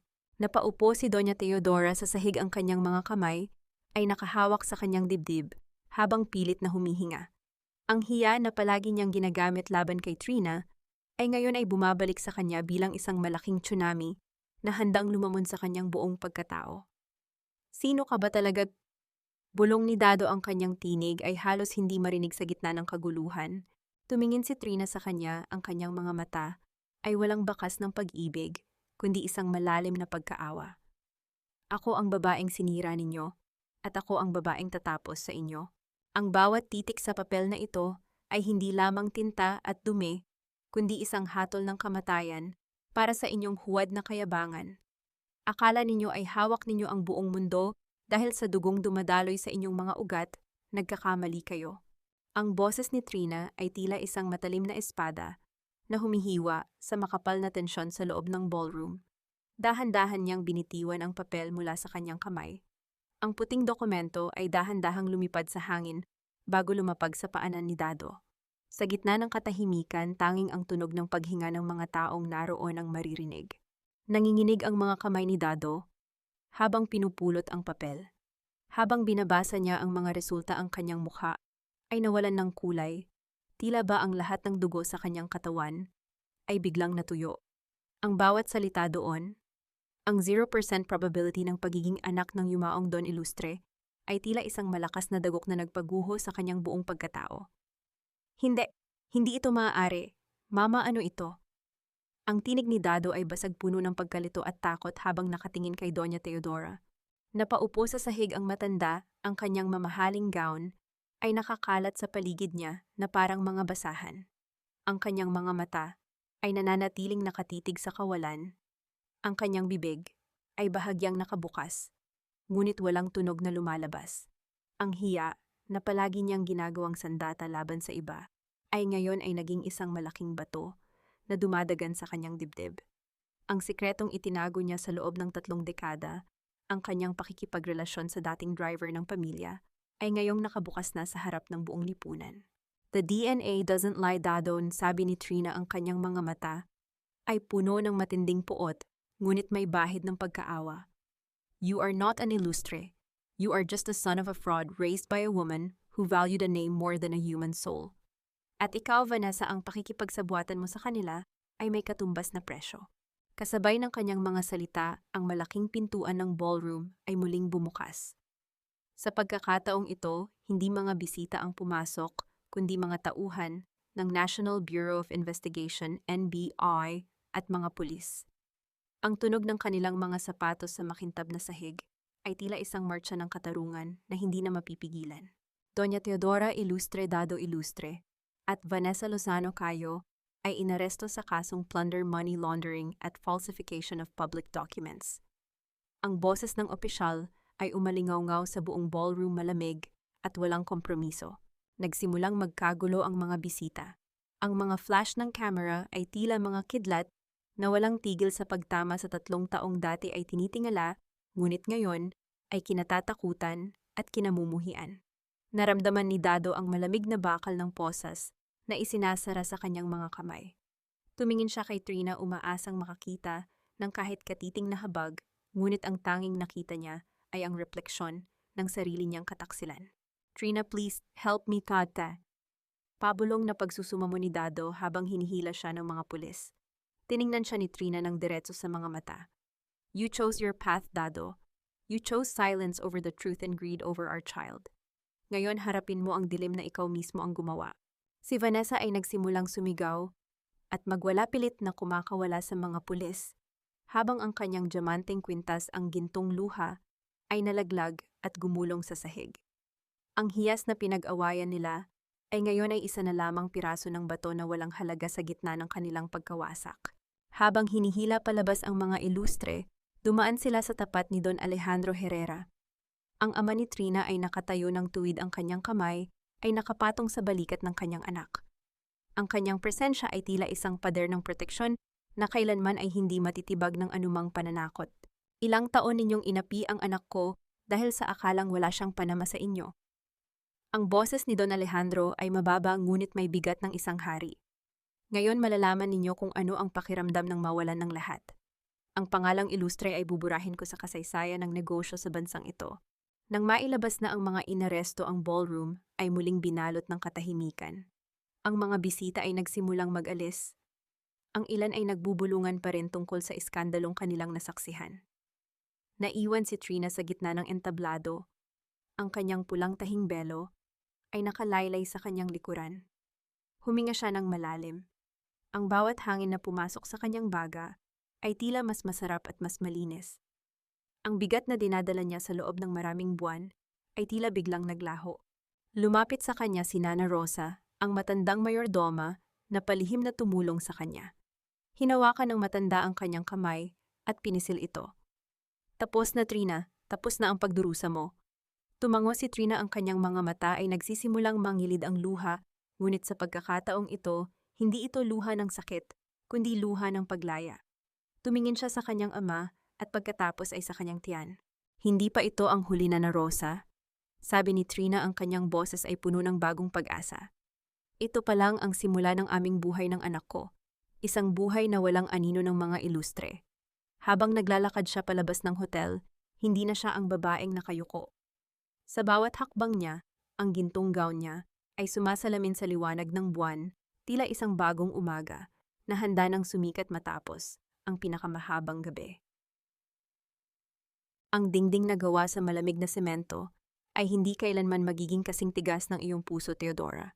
Ngunit dito sa loob ng seldang ito, walang silbi ang iyong diamante at peking dangal. Ang boses ni Vanessa ay puno ng lason habang nakatingin siya sa kanyang tita, sa loob ng madilim at masikip na kulungan ng presinto. Wala na ang mamahaling gown, wala na ang maayos na buhok. Si Doña Teodora ay nakaupo sa isang manipis na banig, ang kanyang muka ay tila tumanda ng 10 taon sa loob lamang ng isang gabi. Ang kanyang mga kamay na dati ay palaging may hawak na baso ng wine ngayon ay nanginginig habang nakahawak sa malamig na rehas. Huwag mo akong pagsalitaan ng ganyan. Vanessa, utang mo sa akin ang lahat ng luho mo. Ang sigaw ni Teodora ay paos, tila isang tuyot na dahon na tinatangay ng hangin. Ang utang ko sa iyo ay ang pagkakakulong ko rito. Ganti ni Vanessa, ang kanyang mga mata ay nanlilisik. Sinunod ko ang lahat ng gusto mo. Ninakawan natin ang mga bata para lang sa kasino ni Dado. At ngayon heto tayo habang si Trina ay nagpapakasasa sa yaman na dapat ay sa atin. Sa kabilang selda si Dado ay nakasubsob ang mukha sa kanyang mga palad. Ang bawat salita ng kanyang ina at ni Vanessa ay tila mga dagok na lalong nagpapabaon sa kanya sa hukay ng pagsisisi. Naalala niya ang bawat gabi na iniwan niya si Trina, na mag-isa ang bawat sampal na hinayaan niyang dumapo sa pisngi ng kanyang asawa. Ang katotohanang hindi siya isang tunay na ilustre ay tila isang malaking biro ng tadhana na hinding-hindi niya matatakasan. Habang nagaganap ang kaguluhan sa loob ng presinto, ang mansyon ilustre naman ay balot ng isang kakaibang katahimikan. Ang malaking gate na dati ay simbolo ng kapangyarihan ay ngayon ay may nakadikit na ceased notice mula sa korte. Huminto ang isang puting sasakyan sa tapat ng mansyon. Bumaba si Trina, suot ang isang simpleng puting bestido na tila sumasalamin sa kapayapaan ng kanyang kalooban. Kasama niya si Attorney Manuel at ilang mga tauhan ng Herrera Holdings. Habang naglalakad siya sa pasilyo ng mansyon, ang bawat hakbang niya ay tila isang paglilinis sa mga bakas ng kanyang nakaraan. Pumasok siya sa library, ang silid kung saan niya unang narinig ang plano laban sa kanya. Tinitigan niya ang malaking portrait ni Doña Teodora sa dingding. Dahan-dahan niyang kinuha ang frame at ibinaba ito ng patiwarik sa sahig. Ang tunog ng pagtama ng kahoy sa carpet ay tila isang huling hudyat ng pagtatapos ng isang madilim na kabanata. Miss Trina, tapos na po ang inventory ng lahat ng assets, sabi ni Attorney Manuel. Lahat ng ninakaw nila sa charity fund ay naibalik na sa ilalim ng inyong pamamahala.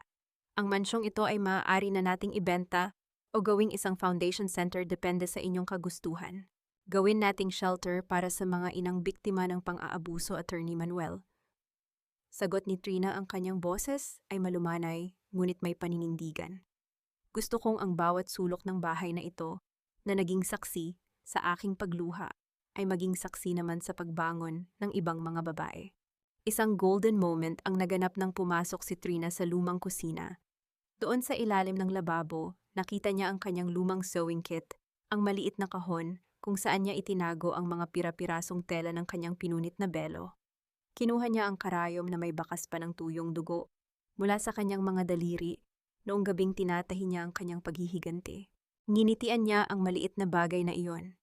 Hindi na ito simbolo ng sakit kundi simbolo ng kanyang katatagan. Sa bawat tusok ng karayom na iyon, nabuo niya ang isang bersyon ng kanyang sarili na kailanman ay hindi na muling yuyukod sa sinuman. Bago siya tuluyang umalis sa mansyon, may iniabot sa kanya si Nana Rosa, isang sulat na nanggaling kay Dado mula sa loob ng kulungan. Pinapabigay ito ng abogado ni Dado. Gusto raw niyang humingi ng tawad bago siya ilipat sa National Penitentiary, sabi ni Nana Rosa nang may malungkot na ngiti. Tinitigan ni Trina ang selyadong sobre. Naramdaman niya ang bahagyang kirot sa kanyang puso, ngunit mabilis din itong napalitan ng katiyakan. Dahan-dahan niyang pinunit ang sulat ng hindi binabasa ang nilalaman nito. Ang bawat pira-pirasong papel na nalaglag sa sahig ay tila mga tuyong dahon na hindi na muling sisibol. Ang kapatawaran ay hindi ibinibigay sa pamamagitan ng papel na Rosa, bulong ni Trina. Ibinibigay ito sa pamamagitan ng paglimot. At para sa akin, matagal ko na silang ibinaon sa limot. Sumakay si Trina sa kanyang sasakyan at tiningnan ang kanyang tiyan. Ang munting buhay sa loob ay tila sumasang-ayon sa kanyang desisyon. Habang papalayo ang sasakyan sa Mansyon Ilustre, nakita niya sa side mirror ang unti-unting pagliit ng gusali na minsang naging kulungan niya. Ngunit bago sila makalabas ng subdivision, isang itim na sasakyan ang humarang sa kanilang daan. Isang lalaking naka-Amerikana ang bumaba, isang pamilyar na mukha na hindi inaasahan ni Trina na makikita sa ganitong oras. Miss Trina Herrera, sabi ng lalaki habang inaabutan siya ng isang itim na folder. May isang huling lihim na hindi na isama sa audit report. Tungkol ito sa iyong ina at sa tunay na dahilan kung bakit ka dinala ng tadhana sa Pamilya Ilustre. Nangunot ang noo ni Trina. Ang kanyang hininga ay tila tumigil. Akala niya ay tapos na ang lahat, ngunit tila may isa pang dangling mystery na naghihintay sa kanya sa kabilang bahagi ng kalsada. Ang bawat hampas ng alon sa pampang ng baler ay tila isang banayad na musika na nagpapatahimik sa mga bagyong dumaan sa buhay ni Trina. Ang amoy ng dagat ang alat na humahalik sa kanyang balat at ang init ng papalubog na araw ay naging bahagi na ng kanyang bagong mundo. Isang taon na ang lumipas mula nang gumuho ang kaharian ng mga Ilustre at sa bawat araw na nagdaan, unti-unting nabuo muli ni Trina ang kanyang sarili, hindi na bilang isang biktima, kundi bilang isang inang malaya. Nakatayo siya sa harap ng isang maliit, ngunit magandang bahay na gawa sa puting semento at kahoy, kung saan ang bintana ay laging nakabukas para sa hangin ng dagat. Sa kanyang mga bisig, mahimbing na natutulog ang kanyang munting anghel, si Andres. Ang sanggol ay may mga matang tila bituin, isang paalaala na mula sa pinakamadilim na gabi ay maaaring sumilang ang pinakamaliwanag na liwanag. Dahan-dahan niyang inilapag ang bata sa duyan na gawa sa yantok. Bago siya naupo sa veranda, hawak ang itim na folder na ibinigay sa kanya noon. Alam na niya ngayon ang buong katotohanan. Ang kanyang ina, si Maria Herrera, ang tunay na nagtatag ng orihinal na charity fund bago ito kinuha at binaluktot ni Doña Teodora sa pamamagitan ng panlilinlang. Ang pagpunta ni Trina sa Pamilya Ilustre ay hindi lamang aksidente ng tadhana. Ito ay isang pagbabalik upang bawiin ang karangalang ninakaw sa kanyang ina. Tapos na ang lahat, Mako. Bulong ni Trina sa hangin, ang kanyang mga mata ay nakatingin sa malawak na abot-tanaw. Ang pangalan mo ay muli ng malinis. Ang pundasyon ay nakatutulong na sa mga taong talagang nangangailangan. Trina, handa na ang hapunan. Ang tinig ni Don Alejandro ay nanggaling sa loob ng bahay. Lumabas ang matanda, suot ang isang simpleng t-shirt at short malayo sa imahe ng isang malupit na bilyonaryo. Mas mukha na siyang isang lolo na nakahanap ng kanyang kapayapaan sa piling ng kanyang pamilya. Susunod na po ako, Papa Con, sagot ni Trina habang matamis na nakangiti. Isang golden moment ang naganap nang lumapit si Don Alejandro at tiningnan ang natutulog na apo. Hinawakan ng matanda ang maliit na kamay ni Andres. Sana ay lumaki siyang katulad mo, Trina. May pusong marunong magmahal, ngunit may kaluluwang hindi marunong sumuko. Nang gabing iyon, matapos ang kanilang hapunan, kinuha ni Trina ang isang bagay mula sa kanyang silid. Ang bilong may pulang tahi ang kanyang baluti noong gabi ng paghuhukom. Naglakad siya patungo sa dalampasigan, habang ang liwanag ng buwan ay nagsisilbing kanyang tanglaw. Nagmula sa kanyang bulsa ang isang lighter, at sa isang maliit na kislap ng apoy, Sinilaban niya ang dulo ng tela. Pinanood niya ang apoy na dahan-dahang lumalamon sa puting lace at pulang sinulid. Ang usok ay tinangay ng hangin patungo sa kadiliman ng dagat. Kasama ng pagkaubos ng tela ay ang huling bakas ng puot na nananatili sa kanyang puso. Hindi na niya kailangan ng baluti na ito. Ang kanyang tunay na lakas ay wala na sa kanyang paghihiganti, kundi sa kanyang kakayahang magmahal muli. Habang nakatayo siya roon, nakarinig siya ng tunog ng mga yabag sa buhangin. Isang lalaki ang dahan-dahang lumalapit sa kanya. Hindi ito si Dado at hindi rin ito sinumang mula sa kanyang nakaraan. Isa itong bagong mukha, marahil ay isang bagong simula na hindi niya inaasahan. Maganda ang gabi, hindi ba? Ang boses ng lalaki ay malalim at may kasamang respeto. Lumingon si Trina, ang kanyang buhok ay nilalaro ng hangin. Hindi niya alam kung sino ang lalaking ito, ngunit sa unang pagkakataon sa loob ng mahabang panahon, hindi siya nakaramdam ng takot. Ang kanyang puso ay nanatiling payapa, handang tanggapin ang anumang hamon o ligaya na idudulot ng bukas. Opo, napakaganda ng gabi, sagot ni Trina, isang tunay at tapat na ngiti ang sumilay sa kanyang mga labi. Tumingin siya sa malawak na karagatan. Ang bawat alon ay tila nagsasabing ang buhay ay laging may paraan upang bumangon muli. Sa bawat paglubog ng araw may pangako ng isang bagong umaga. At para kay Trina Herrera, ang umagang iyon ay nagsimula na. At Pat, sa bawat paglubog ng araw sa dalampasigan ng baler, tila may isang gintong kamay na humahaplos sa lahat ng sugat ng nakaraan. Ang langit ay nababalot ng kulay kahel at lila, mga kulay na dati ay nagpapaalala kay Trina ng pait, ngunit ngayon ay naging simbolo na ng kanyang kapayapaan. Ang hangin ay malaya kasing laya ng kanyang bawat paghinga habang pinapanood niya ang kanyang anak na si Andres na dahan-dahang gumagapang sa malambot na buhangin.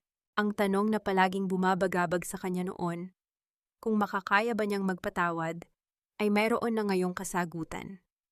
Hindi niya kailangang kalimutan ang ginawa ng mga ilustre upang makamit ang kapayapaan. Pinatawad niya ang kanyang sarili sa pagiging marupok at sa pagbibigay ng lahat ng kanyang pag-ibig sa mga taong hindi marunong magpahalaga. Ang pagpapatawad ay hindi nangangahulugang pagbabalik sa dati. Ito ay ang pagputol sa kadenang nag-uugnay sa kanya sa puot. Sa loob ng isang madilim na selda sa labas ng lungsod, si Doña Teodora ay nananatiling bilanggo ng sarili niyang hiya. Doon ang kanyang tanging kasama ay ang mga alaala ng kanyang kayabangan na ngayon ay wala ng silbi. Si Dado naman ay patuloy na nagdurusa sa pagsisisi, isang parusang mas matindi pa sa anumang hatol ng korte. Ang kanilang pagbagsak ay hindi gawa ng tadhana lamang, kundi bunga ng mga buto ng kasakiman na sila mismo ang nagtanim.